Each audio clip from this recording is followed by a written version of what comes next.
하나님께 영광의 박수를 올려드립시다.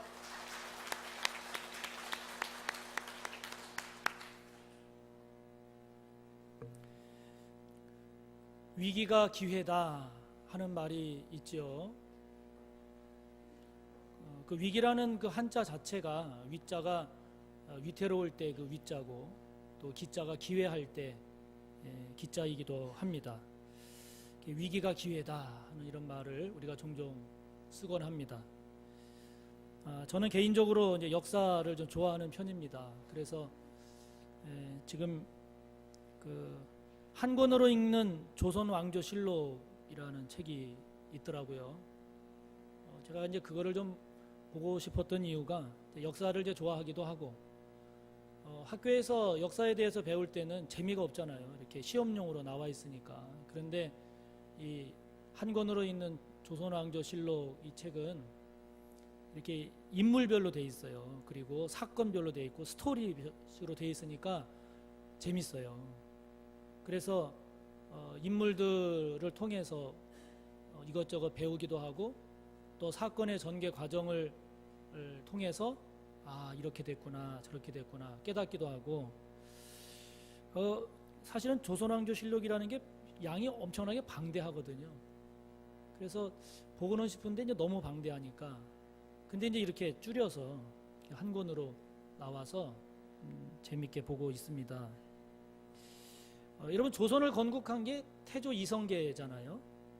그러니까 저는 학교에서 배울 때는 이성계가 위화도에서 회군해서, 그래서 개성을 점령해서 왕이 됐다. 그게 이제 큰 뿌리인데, 근데 이제 그 조선왕조실록을 보니까 그 과정이 참 재밌게 이렇게 나와 있습니다. 그 보니까 이 이성계 집안이요, 그렇게 뭐 대단한 집안이 아니었어요. 그 아버지가 그 실록은 이제 막 그 고조 할아버지부터 이렇게 그 내용을 소개를 하고 있는데, 이성계 아버지가 이자춘이라는 사람인데 별 볼 일 없는 그냥 그 벼슬을 한 사람이에요.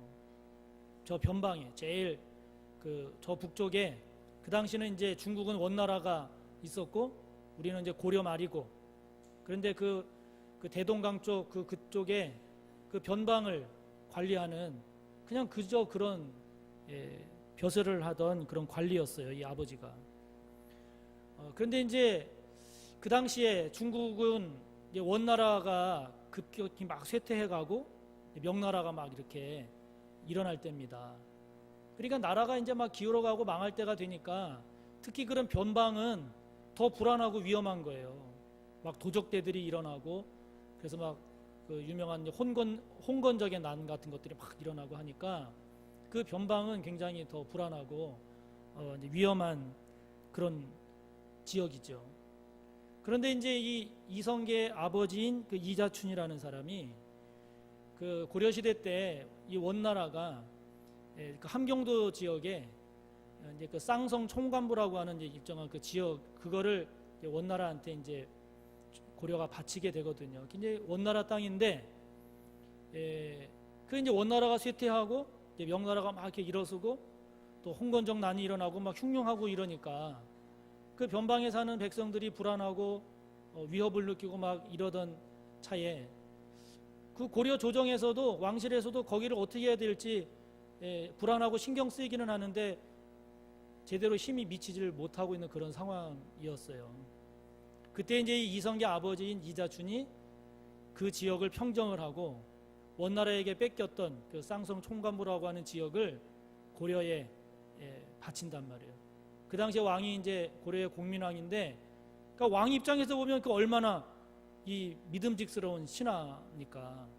그래서 이제 거기에서 이 왕의 신임을 이성계 아버지가 받게 되고, 그래서 그 아버지가 죽고 이제 이성계가 그 뒤를 이어서 이제 그 지역을 이렇게 이제 다스리게 됐는데, 이 아버지의 뒤를 이은 이성계가 그 쌍성 총관부라고 하는 거를 수복하는, 다시 되찾는 그 전쟁부터 시작을 해서 우리가 잘 알고 있는 위화도 회군까지 약 한 30여 년 동안에 크고 작은 많은 전쟁을 하는데 한 번도 안 졌어요.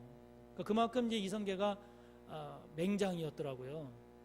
그런데 그 변방에서 그렇게 싸움을 잘하고 또 남쪽에서 쳐들어온 왜구까지 쫓아가서 막 때려 부시고 이러니까, 그러니까 사람들에게 이렇게 점점 신망을 얻고 존경을 받아서 나중에는 이제 고려의 중심적인 인물이 되는 이런 과정이 나오고 있더라고요. 결국은 그 변방에 불안하고 두려운 그런 위기 상황을 오히려 기회로 삼아서 거기를 평정하고, 그래서 왕이 신임을 얻고, 그래서 이제 승승장구하는 그런 길로 나아가게 되는 그런 계기를 얻은 거죠. 그야말로 위기를 기회로 삼은 좋은 모델이다, 이런 생각이 들었습니다. 여러분, 최근에 우리나라도 대통령이 탄핵되는, 그로 인해서 정치권은 물론이고 국민들도 뭐 촛불 집회니 태극기 집회니 여기 갈라질 뻔 하지 않았어요? 외국에서 볼 때는 대통령이 탄핵되는 이런 이 정치적인 위기 상황을 우리나라가 맞이할 때 걱정들 많이 했죠. 그런데 우리 국민들이 이러한 위기를 성숙한 시민 의식으로 잘 극복하지 않았습니까?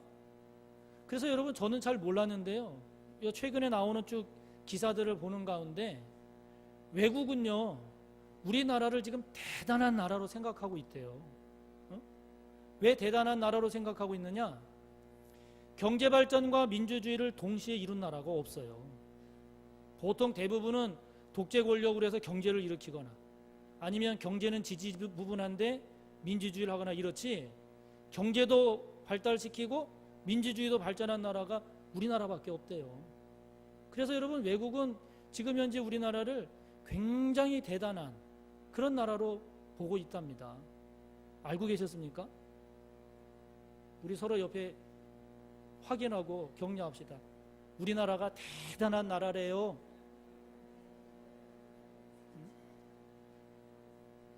여러분, 우리는요 지금 이 안에 사니까 잘 모르지만 지금 세계는 우리나라를 굉장히 세계사적인 귀한 모델로 보고 있습니다.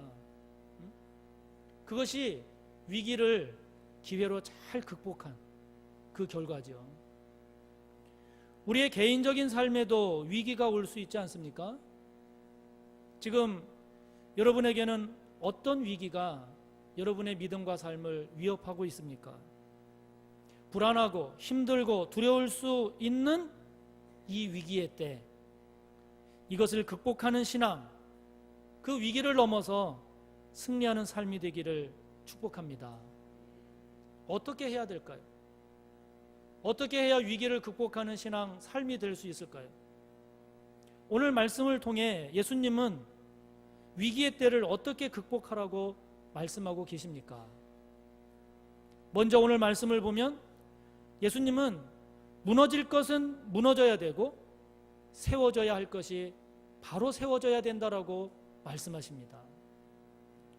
자, 여러분 1절과 2절을 우리 다시 한번 읽어봅니다. 예수께서 성전에서 나와서 가실 때에 제자들이 성전 건물들을 가리켜 보이려고 나아오니 대답하여 이르되 너희가 이 모든 것을 보지 못하느냐? 내가 진실로 너희에게 이르노니 돌 하나도 돌 위에 남지 않고 다 무너뜨려지리라. 지금 여기 제자들이 성전 건물을 보고 있잖아요. 여기 제자들이 보고 있는 성전은 예루살렘 성전입니다. 좀 더 구체적으로 말하면 헤롯 성전이라고 불려지는 성전이에요. 제일 처음이 솔로몬 성전, 바벨론 포로 갔다 와서 두 번째 지은 게 수룹바벨 성전이고, 그 수룹바벨 성전을 이 헤롯이 아주 대대적으로 확장 보수 공사를 해서 새롭게 정비한 게 이제 헤롯 성전인데, 근데 여러분 이 헤롯 성전이 결국 세 번째 성전인데요, 두 번째 성전이 이른바 그 수룹바벨 성전은 한 5년 남짓해서 지었던 성전이에요. 그런데 지금 제자들 눈앞에 보여지는 이 헤롯 성전은 주전 20년경부터 대대적인 이런 확장 보수 공사를 시작을 해서 예수님 당시 때도 계속 진행되고 있었던 상황이에요. 그래서 요한복음 2장 20절을 보면 이때가 성전 공사 시작한 지 46년째 되고 있는 해라고 그랬어요.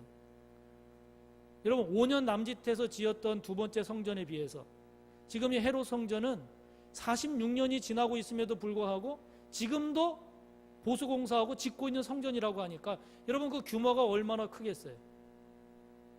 그 성전이 얼마나 웅장하겠어요? 그러니까 지금 제자들이 그 성전을 보고 있는 거예요. 그 어마어마하고 크고 웅장한 그 성전을요. 이 헤롯이라는 사람은 유대인이 아닙니다. 에돔 족속이에요. 그래서 에돔 족속으로서 유대인의 왕이 됐기 때문에 유대인들의 마음을 사기 위해서 그렇게 성전을 대대적으로 그렇게 공사를 벌인 거죠. 그런 화려하고 웅장한 성전을 넋놓고 바라보고 있는 제자들에게 오늘 주님이 말씀하십니다. 저 성전의 돌, 그 돌 위에 돌 하나도 남김없이 다 무너질 것이다. 수많은 돌과 화려한 보석으로 세워지고 있었던 그 헤롯 성전이 여러분 무엇을 의미하기에 주님이 그렇게 말씀하셨겠습니까? 그 헤롯 성전은 하나님에 대한 그 신앙에 대한 진정성 없이 그저 사람들에게 잘 보이려는 정치적인 인간적인 술수의 결과물이기 때문입니다. 그 헤롯 성전은 하나님 없이도 세상적으로 잘 되고 형통하다라고 하는 모습을 보여주고 있는 것입니다. 그 헤롯 성전은 구원 없이 믿음 없이 예수 그리스도 없이 성공하고 화려하고 웅장해지려고 하는 그 모습을 보여주고 있는 것이죠. 그런 신앙, 그런 삶에 대한 예수님의 평가는 무엇인가? 돌 위에 돌 하나도 남김없이 다 무너질 거다 하는 것입니다. 실제로 이 헤롯 성전은요, 그 뒤 AD 70년에 로마에 의해서 완전히 파괴되고 맙니다. 주님 말씀하신 대로 돌 위에 돌 하나 남김없이 완전히 무너지고 파괴되고 맙니다. 사상누각이라는 말을 우리가 쓰지 않습니까? 모래 위에 그 누각을 짓는다는 거 아닙니까? 여러분 생각해 보세요. 그 누각을 크고 화려하게 지으면 지을수록 모래 위에다가 지으니까 여러분 더 크게 지을수록 더 위험한 거 아니겠어요? 마태복음 7장 24절 25절을 보면 예수님께서 말씀하세요. 지혜로운 자가 어떤 자냐? 그렇게 모래 위에다가 집을 짓는 자가 아니다. 누가 지혜로운 자라고 말씀하십니까? 모래 위가 아닌 넓고 튼튼한 반석, 돌 위에, 반석 위에 집을 짓는 자가 지혜로운 자다 말씀하십니다. 그래야 비가 내려 홍수가 나고 바람이 불어 집에 부딪힌다 할지라도 무너지지 않는다라고 말씀하십니다. 고린도전서 10장 4절을 보면 성경은 말씀합니다. 그 반석이 뭐냐? 그리스도 예수라고 말씀합니다. 할렐루야. 요한복음 2장 21절을 보면 예수님은 자신이 곧 성전이라고 가르쳐 주십니다. 한 걸음 더 나아가 고린도전서 3장 16절, 17절, 6장 19절 등을 보면 그 성전은 성전 대신 예수 그리스도를 믿고 모시고 사는 그리스도인들이 성전이다라고 가르쳐 주십니다. 사랑하는 성도 여러분, 저와 여러분 안에 이 사상 누각처럼 잘못 지어지고 있는 것, 그래서 무너져야 할 것은 없습니까? 하나님 없이도 잘 살 수 있다면 된다고 생각하는 그런 저와 여러분의 모습이 없습니까? 구원 없이도 믿음 없이도 예수 없이도 성공하고 화려하고 웅장해지면 된다는 그런 모습은 없습니까? 예수님의 모습은 없고 저와 여러분의 탐욕스럽고 정욕에 사로잡힌 이기적이고 교만한 모습으로 저와 여러분의 죄의 탑을 점점 높이 더 높이 지어가고 있지는 않습니까? 저와 여러분의 재물 속에 하나님이 계신가 확인해 봤으면 좋겠습니다. 저와 여러분의 성공 속에 구원이 있는가, 믿음이 있는가 세밀하게 살펴봅시다. 저와 여러분의 화려함과 웅장함 속에 주님께서 든든한 반석으로 잘 자리 잡고 있는가 깊이 돌아봅시다. 높이 쌓았다가 허무하게 무너져 내리는 그런 저와 여러분의 신앙과 삶이 아니라 저와 여러분이 하나를 쌓더라도 주님을 반석 삼아 반듯하게 싸웁시다. 비록 작다 할지라도 구원의 기쁨이 있고 믿음으로 결실한 그런 삶이 되었으면 좋겠습니다. 화려하고 웅장한 것 그 이상의 회개의 눈물이 있어서, 그래서 하나님을 영화롭게 하고 하나님의 기쁨이 되는 그런 저와 여러분의 신앙이요 삶이 되시기를 축복합니다. 예수님 말씀하십니다. 위기의 때를 잘 극복하려면 어떻게 해야 되는가? 주님 이렇게 말씀하십니다. 미혹을 받지 않는 신앙이어야 한다라고 말씀하십니다. 자, 여러분 3절과 4절을 다시 한번 읽어보겠습니다. 예수께서 감람산 위에 앉으셨을 때에 제자들이 조용히 와서 이르되 우리에게 이르소서 어느 때에 이런 일이 있겠사오며 또 주의 임하심과 세상 끝에는 무슨 징조가 있사오리이까? 예수께서 대답하여 이르시되 너희가 사람의 미혹을 받지 않도록 주의하라. 여러분, 제자들이 지금 어디에 관심을 갖고 있나 보십시오. 제자들은 어느 때에 이런 일이 있겠습니까? 때에 대해서 관심이 있습니다. 주의 임하심과 세상 끝에는 무슨 징조가 있습니까? 징조에 관심이 있습니다. 사도행전 1장 6절을 봐도 그때 제자들은 예수님께 주님께서 이스라엘 나라를 회복하심이 이때입니까? 때에 관심이 있어요. 근데 여러분 오늘 4절 말씀 보세요. 예수님은 때에 대해서 징조에 대해서 아무런 대답 안 하십니다. 미혹을 받지 않게 조심하라 라고 말씀하십니다. 예수님의 관심은 때에 있지 않습니다. 무슨 징조가 있느냐 없느냐 거기에 있지 않습니다. 예수님의 관심은 너희가 미혹을 받지 않고 사는 것이다. 거기에 관심이 있으십니다. 이 미혹하다라고 하는 단어에 쓰인 헬라어 원어를 찾아봤습니다. 플라나오라고 하는 단어를 썼어요. 그 단어의 뜻이 무엇인가를 살펴봤습니다. 길을 잃게 하다, 빗나가다, 방황하다, 잘못 인도하다, 속이다, 이런 뜻이에요. 그러니까 여러분, 미혹되지 않는 것은 길을 잃지 않는 삶을 말하는 거예요. 미혹되지 않는 것은 빗나가지 않는 신앙을 말하는 거예요. 미혹되지 않는 것은 방황하거나 잘못 인도되거나 속임당하지 않는 삶을 말하는 것입니다. 다시 말하면 내 자신을 잘 지키는 것입니다. 하나님의 말씀을 굳건하게 붙잡는 것입니다. 믿음을 따라서 살아가는 삶이 되는 것을 말합니다. 여러분, 우리가 왜 미혹이 될까요? 저와 여러분 만약에 미혹당한다 그러면 그 미혹당한다는 게 뭘 의미할까요? 그는 마음을 뺏기는 걸 말하는 거예요. 여러분, 마음을 뺏기는 게 미혹당하는 겁니다. 왜 마음을 빼앗기겠습니까? 내가 지금 가지고 있는 것보다 밖에 있는 것이 더 부러울 때 마음을 뺏기는 거예요. 저와 여러분이 예수 그리스도를 마음에 품고 있음에도 불구하고 예수님보다 더 나은 사람이 보이면 미혹당하게 됩니다. 저와 여러분 가운데 저와 여러분에게 있는 이 말씀보다도 더 좋아 보이는 가르침이 있으면 미혹당하는 것입니다. 믿음 따라 살아가는 삶보다도 더 빨리 더 많이 모을 수 있을 것 같은 그런 삶에 마음을 뺏기면 미혹당하는 것입니다. 전에 운전을 하다가 라디오를 틀고서 가는데요, 그 라디오 방송에서 그 한 사연을 이렇게 소개하는 것을 들었습니다. 그 사연을 보낸 그 사연의 주인공이 아주 어머니 때문에 너무 속상하다고 해서 사연을 보냈더라고요. 근데 그 내용이 뭐냐면 이 어머니가 공짜로 주는 작은 선물에 미혹이 돼서 자꾸 큰 물건을 사들인다는 거예요. 그러면서 그때 집에다가 쌓아놓은 그 사놓은 물건을 보니까 어마무시해요. 근데 내용을 들어보니까 어디에서 휴지 공짜로 준다고 하면 거기 가고, 어디에서 그릇 공짜로 준다고 하면 거기 가고, 어디에서 무슨 세제 공짜로 준다고 하면 거기 가고. 그 공짜로 준다고 하니까 여러분, 공짜만 주는 게 아니잖아요. 그런 데는 그 공짜를 미끼로 해서 큰 비싼 물건을 팔잖아요.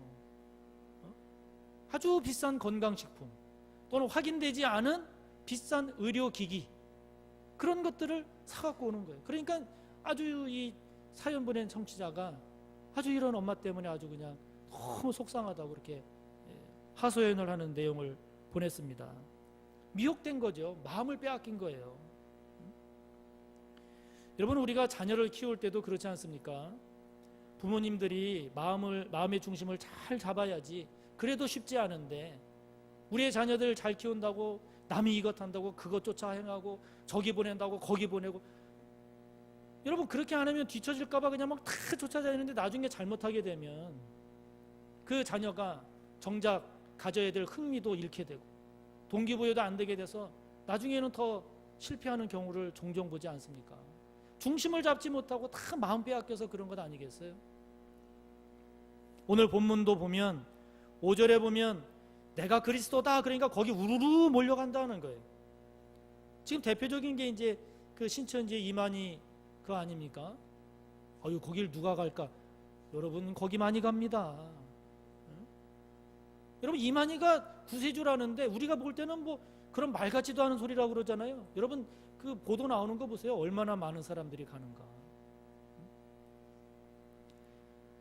6절과 7절에 보면 난리와 소문, 민족 간 나라 간 전쟁, 기근, 지진 이런 일들이 벌어지면 막 믿음이 동요되는 거예요. 솔깃하는 거예요. 마음을 빼앗기는 거예요.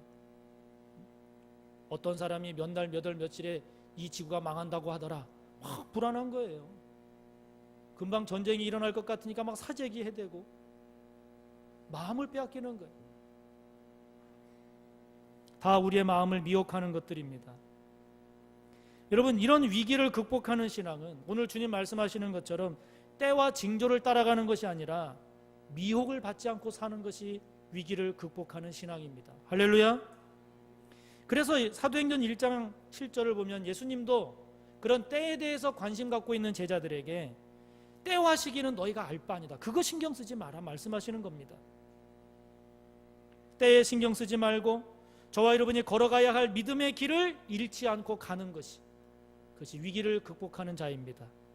징조에 사로잡히지 않고 주님 바라보는 길에서 빗나가지 않는 것이 위기를 극복하는 신앙입니다. 주님의 말씀보다 주님보다 더 나은 것, 더 진리가 있지 않을까?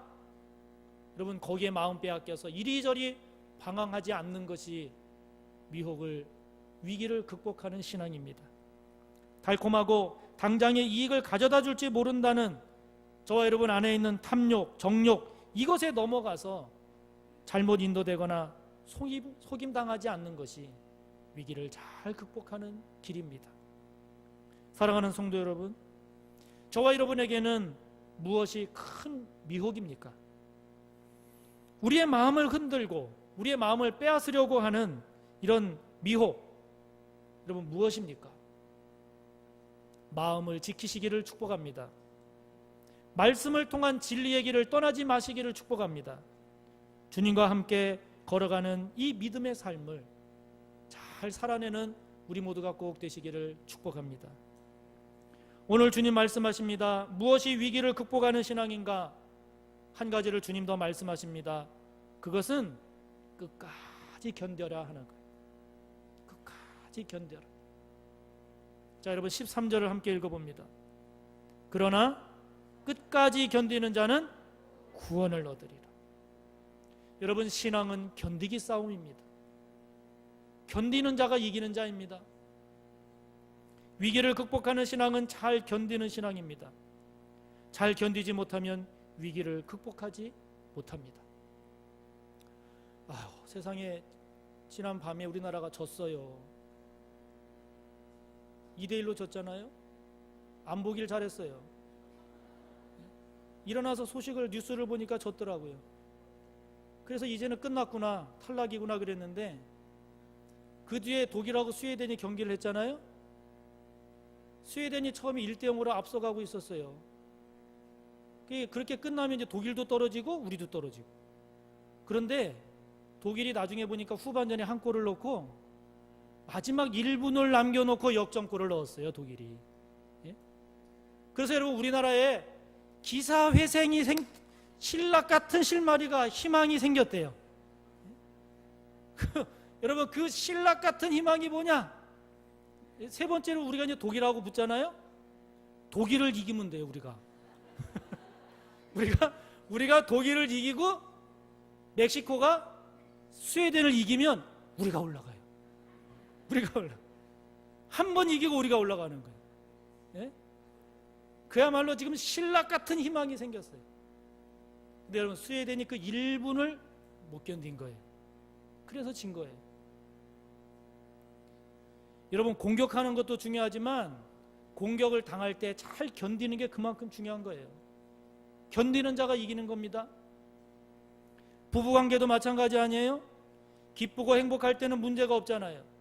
그러나 서로의 의견이 충돌하고 고난이 덮치고 문제가 생겼을 때 그 고비를 넘길 해결책을 찾기까지 버텨야 되는 거예요. 해결책을 찾기까지 견뎌야 되는 거예요. 그거를 못 견디면 위험해지는 거예요.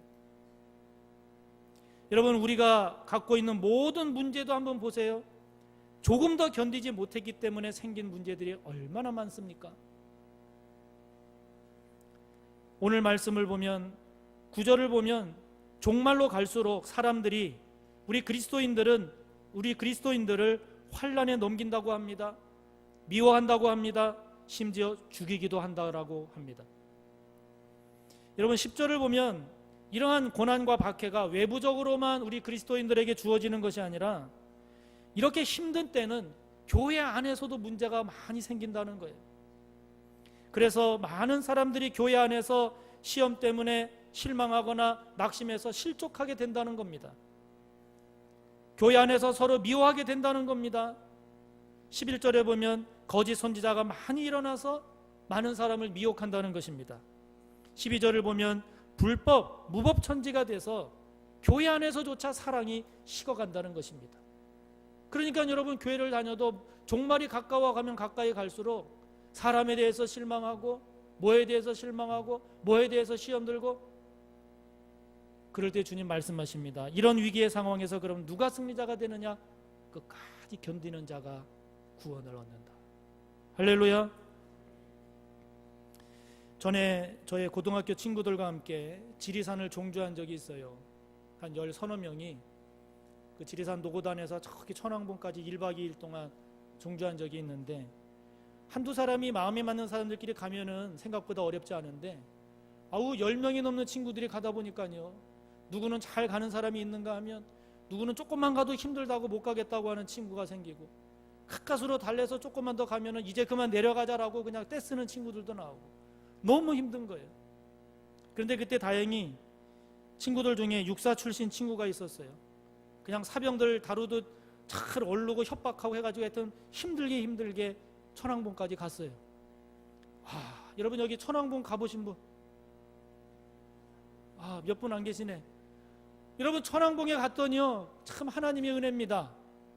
제 발밑에 양탄자를 쫙 깔아놓듯이 하얀 구름이, 운해라고 그러잖아요. 운해? 발밑에 쫙 펼쳐진 거예요. 여러분, 그걸 보고 누가 제일 좋아했게요? 그 안 가겠다고 한 친구들 있잖아요. 못 가겠다고 한 친구들, 아주 그때 언제 그랬냐는 듯이 거기 가서 완전히 지세상 만난 것 같이 그냥 막 너무너무 좋아하고, 이런 데일 줄을 몰랐다 그러면서요. 여러분, 견디는 자가 영광의 주인공이 되는 것입니다. 어제 우리 선교전도위원회를 중심으로 해서 10여 명의 성도님들이 저기 한강공원에 가서 버스킹 전도를 했어요. 그 버스킹 전도 아시죠? 거리에서 막 노래하고 찬양하고 하는 전도를 했어요. 여러분, 이게 말이 버스킹 전도지 사실은 안 하려고 하면은 이게 힘든 일입니다. 귀찮은 일입니다. 왜냐하면 그냥 나가서 전도하는 게 아니라 찬양하고 노래하면서 전도를 해야 되니까 앰프도 가져가야 되고, 노래도 준비해야 되고, 악보도 가져가야 되고, 보면대도 가져가야 되고, 전도 물품도 가져가야 되고. 여러분, 그게 더운 날씨에 얼마나 힘들고 귀찮은 일이에요. 그래도 10여 명의 성도님들이 거기 가서 그렇게 버스킹 전도를 한 거예요. 쉽지 않은 일입니다. 그러나 포기하지 않고 함께 기도하고 함께 격려하고 함께 섬겼더니, 포기하지 않고 잘 견뎌서 감당했더니, 어제 돌아와서 서로들 나누는 걸 보니까 너무 은혜스럽고 기뻐하고 감사하는 거예요. 여러분, 견디는 자의 영광인 것입니다. 여러분, 사람이 이렇게 서로 돕고 함께 해도 이렇게 견디고 승리하는데, 여러분 생각해 보십시오. 만왕의 왕, 죽음을 이기시고 사탄을 멸하신 그 주님께서 저와 여러분과 함께 하시는데, 여러분, 우리가 무엇인들 견디지 못하겠습니까? 예수님께서 구원이고 진리고 영생이라고 믿는다라고 하면, 저와 여러분이 예수님을 믿기로 작정했으면 여러분 이제는 끝까지 가야 되는 것입니다. 끝까지 견디는 자가 승리자입니다. 저와 여러분이 홀로 견디고 홀로 버틴다면 넘어지고 쓰러지고, 홀로 싸운다면 우리의 마음속에 응어리가 되고 상처가 될 수도 있겠지만 우리는 혼자가 아니지 않습니까? 세상 끝날까지 우리와 함께 하신다는 주님이 계십니다. 때마다 일마다 순간순간 고비고비 우리와 함께 하시는 성령이 계십니다. 이 세상은 무슨 징조가 있어야 끝이 아니라 오늘 말씀처럼 이 천국 복음이 온 세상에 전파될 때가 끝이라고 말씀합니다. 그러므로 우리가 할 일은 세상 끝날이 언제냐, 그날이 올 때 징조가 뭐냐, 거기에 우리의 마음을 빼앗기는 것이 아니라 이 온 세상이 복음으로 물들도록, 이 온 세상이 그리스도로 가득 차도록 복음을 전하는 일이 우리가 감당할 일입니다. 사랑하는 성도 여러분, 위기의 연속인 우리의 인생, 주님과 함께 말씀을 따라 성령으로 믿음으로 승리하며 나아가는, 위기를 극복하는 저와 여러분 모두가 다 되시기를 주님의 이름으로 축복합니다. 말씀을 생각하며 기도합니다. 크고 작은 위기가 많은 것이 우리의 인생입니다. 주님 말씀하십니다. 무너져야 될 것은 무너져야 된다. 바로 세워야 할 것이 무엇인지 세워져야 할 것을 세우라고 말씀하십니다. 주님 말씀하십니다. 때와 징조에 신경 쓰지 마라. 미혹을 받지 않는 신앙이 되라고 말씀하십니다.